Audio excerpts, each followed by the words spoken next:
Hello दोस्तों, जय श्री राम, नमस्कार, सत श्री अकाल, आदाब। आप लोग सोच रहे होंगे कि ये हम क्या क्या कहने लगे। तो भाई, सभी लोगों को नमस्कार है, बस सम्मान सूचक शब्द हैं थोड़ा सा, सभी के लिए अलग अलग। आज मैं आपके सामने आई हूँ अधिक मास या पुरुषोत्तम मास कह लीजिए या मलमास कह लीजिए, उसकी वर्णन करने आई हूँ, उसकी महत्ता बताने आई हूँ, उसकी इम्पोर्टेंस बताने आई हूँ कि वो अधिमास की स्थापना कैसे हुई और कैसे इसका पूजन किया जाने लगा और कैसे यह महीनों में श्रेष्ठ हो गया। तो चलिए शुरू करते हैं। शुरू करने से पहले आप लोगों से एक ही प्रार्थना है कि कमेंट ज़रूर करिए, लाइक करिए और कमेंट करिए। शेयर करने की बात तो हम कहते ही नहीं, बस कमेंट ज़रूर करिए और सुनिए ज़रूर। सुनिए मैंने क्या बताया है। अगर गलत बताया हो तो उस पॉइंट को आप ज़रूर नोट करके बताइएगा कमेंट में कि मैंने किस जगह पर गलती की है। और अगर आपको वीडियो अच्छा लगे तो लाइक ज़रूर करिएगा। धन्यवाद। जय श्री राम। शुरू करते हैं आज का टॉपिक ये है कि अधिमास क्या है। तो दोस्तों, अधिमास 13वां महीना है। एक साल में 12 महीने होते हैं और ये अधिमास तीसरे साल में आता है। तीसरे साल में 12 की जगह 13 महीने हो जाते हैं हिंदी से, और उसको हम अधिमास कहते हैं। इस अधिमास की स्थापना कैसे हुई ये हम आपको बताते हैं। हुआ कुछ यूँ कि हिरण्यकश्यप एक राक्षस था। वो बहुत ही दुराचारी था, अपनी प्रजा पर बहुत अत्याचार करता था। लेकिन एक था कि वो पूजा पाठ बहुत करता था। उसने सोचा कि यार मैं पूजा पाठ तो बहुत करता हूँ और अपनी प्रजा पर अत्याचार भी कर रहा हूँ, कहीं ऐसा ना हो कि किसी रात मैं सो जाऊँ और मेरा अंत हो जाए। खैर, ये तो जोक था। तो उसने भगवान ब्रह्मा जी की तपस्या करना का सोचा और वो तपस्या करने लगा। तपस्या बहुत सालों तक उसने ब्रह्मा जी की तपस्या की और ब्रह्मा जी प्रकट हुए। ब्रह्मा जी ने कहा भाई वरदान मांगो। तो हिरण्यकश्यप ने उनसे वरदान मांगा कि ब्रह्मदेव, मैं मरने से बहुत डरता हूँ। तो ब्रह्मदेव ने कहा भाई देखो, जिसने जन्म लिया है उसे मरना तो है ही, तो तुम भी मरोगे, कोई दूसरा वर मांग लो। अब हिरण्यकश्यप सोचने लगा ये बात भी सही है कि भाई मैंने जन्म लिया है तो मुझे मरना तो है ही है।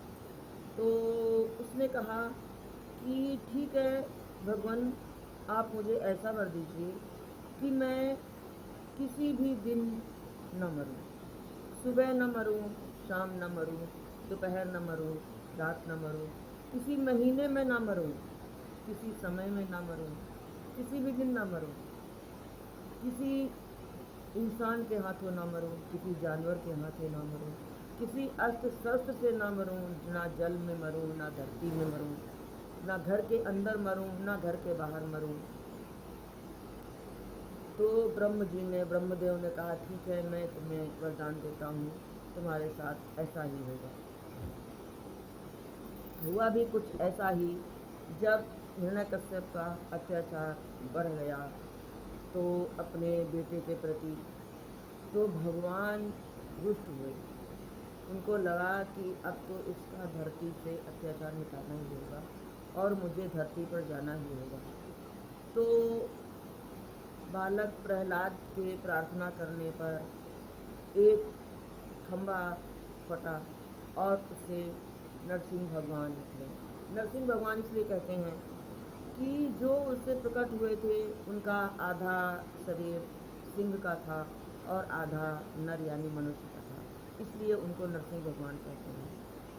और नरसिंह भगवान प्रकट हुए, खूब बड़े बड़े बाल, बड़े बड़े दांत, बड़े बड़े नाखून और उन्होंने हिरण्यकश्यप को अपनी गोद में बिठाया, गोद में बिठा के दोनों हाथों से उनका पेट फाड़ दिया और उससे कहा, देखो ना तुम अस्त्र शस्त्र से मर रहे हो, ना किसी जानवर से मर रहे हो, ना किसी पुरुष से मर रहे हो, ना ही दिन में मर रहे हो, ना ही रात में मर रहे हो, ये सांझ का समय है, ना ही घर के अंदर तुम्हारा मरण हो रहा है, ना ही घर के बाहर, ये तुम देहरी पर हम तुमको लेकर बैठे हुए हैं, इसलिए हम तुम्हारा अंत करते हैं। और उनका अंत कर दिया नरसिंह भगवान ने।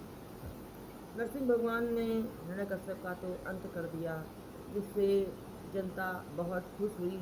और जिस महीने में उनका अंत हुआ था वो महीने का 13वां महीना यानी अधिमास था, जिसकी स्थापना विष्णु भगवान ने की थी ब्रह्मा जी के कहने पर। क्योंकि ब्रह्मा जी ने कहा, मैंने वरदान तो दे दिया है कि ये किसी महीने में ना मरे, लेकिन महीने तो 12 ही होते हैं, अब मैं क्या करूँ। विष्णु भगवान ने कहा, कोई बात नहीं, हम 1 महीना और बढ़ा देंगे, जिसको अधिमास कहेंगे। ठीक है, अब 13वें महीने में हिरण्यकश्यप का अंत हो गया। जनता बहुत खुश हुई, प्रजा बहुत खुश हुई कि चलो एक दुष्ट राक्षस गया। और उस महीने को वो बड़ी ही घृणा की दृष्टि से देखने लगी। जब घृणा की दृष्टि देखने लगी तो वो जो अधिमास थे वो भगवान ब्रह्मा जी के पास गए कि ब्रह्मा जी, सारे महीनों के नाम हैं, सारे महीनों में किसी न किसी देवी की अस्त्र शस्त्र की पूजा होती है, मेरी तो पूजा ही नहीं होती, ना ही मेरी महीने का कोई महत्व है। तो ब्रह्मा जी ने कहा, भाई विष्णु जी के पास जाइए, वही कुछ आपको बताएंगे। तो अधिमास विष्णु जी के पास गए।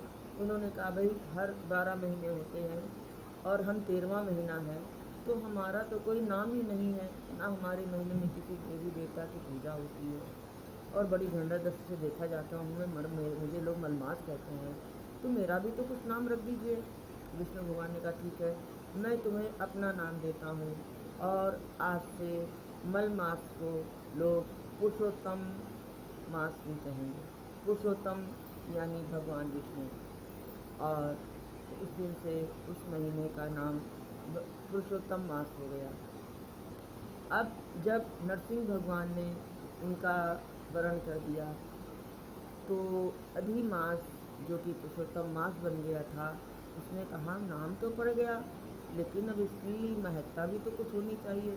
क्या महत्ता इसकी मैं ये बढ़ा रहा हूँ कि इस महीने जो भी जितना भी ज़्यादा से ज़्यादा दान पुण्य और पूजा पाठ की जाएगी, उसको 100 गुना वापस रूप मिलेगा। तो इससे पुरुषोत्तम मास की महत्ता बढ़ गई और तभी से पुरुषोत्तम मास नाम पड़ गया। तो दोस्तों, ये हमने आज आपको बताया पुरुषोत्तम मास के बारे में। आपको कैसा लगा कमेंट में ज़रूर बताइएगा। मैं सीमा तिवारी आपको धन्यवाद देती हूँ, आपने मुझे सुना। धन्यवाद। जय श्री राम।